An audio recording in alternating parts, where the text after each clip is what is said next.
مساء الخير عليكم.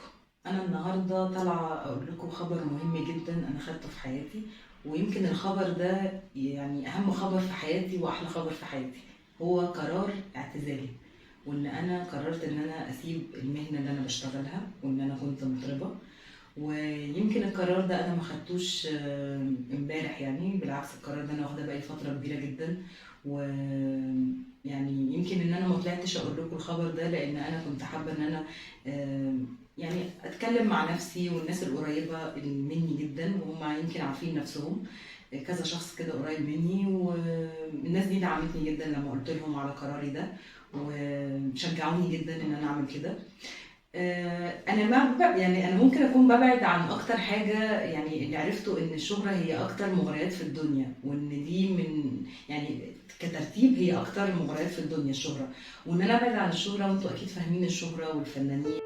بعد شهور من الاعتزال وارتداء الحجاب، حلت الفنانة المعتزلة زيزي عادل ضيفة على برنامج كلام الناس، واتكلمت عن اعتزال الغناء في شهر إبريل الماضي. وظهرت زيزي عادل بدون الحجاب واللي ظهرت بيه في مجموعة من الصور، لكنها في الوقت ده ما كشفتش إنها جلسة تصوير ولا إنها ارتدت الحجاب بالفعل. وقالت زيزي عادل عن اعتزالها: في أسس لازم تتعمل علشان أكون مطربة، واللي منها إني أعمل فيديو كليب ويكون معايا موديل، وفي كذا حاجة غلط بتحصل زي كلام الأغنية، لأنه سواء في حب أو هجر أو عتاب بيكون في تحريك للمشاعر، والفكرة كلها على بعضها حرام. ولما أطلع على الستيج لازم ألبس فستان وأتحرك مع المزيكا، أكيد مش هقف زي التمثال. وكان في حاجة بتضايقني جدا في الحفلات وما كانش عندي قدرة إني ألغيها، وإن اللي حاضر بيصورني من زوايا زي ما هو عايز. أنا معرضة إن أتصور على كل موبايلات الناس، وسألت نفسي: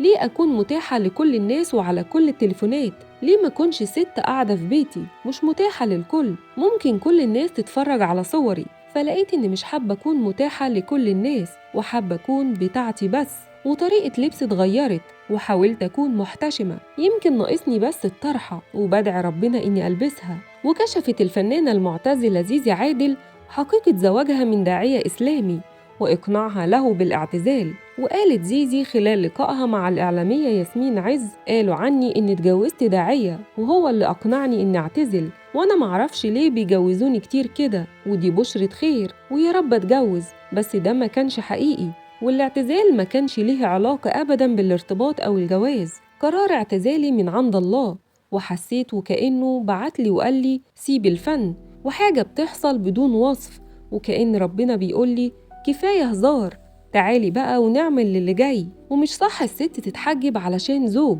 لأن هيكون عن عدم اقتناع. الجدير بالذكر إن الفنانة زيزي عادل كشفت عن أسباب اعتزالها الفن وقالت: أنا اكتشفت إني هاخد معايا أعمالي، وبدأت أفكر إني مش مستعدة أقابل ربنا بحياة المطربة، وكنت عايزة أحس إني مستعدة أقابل ربنا لأن محدش صغير على الموت.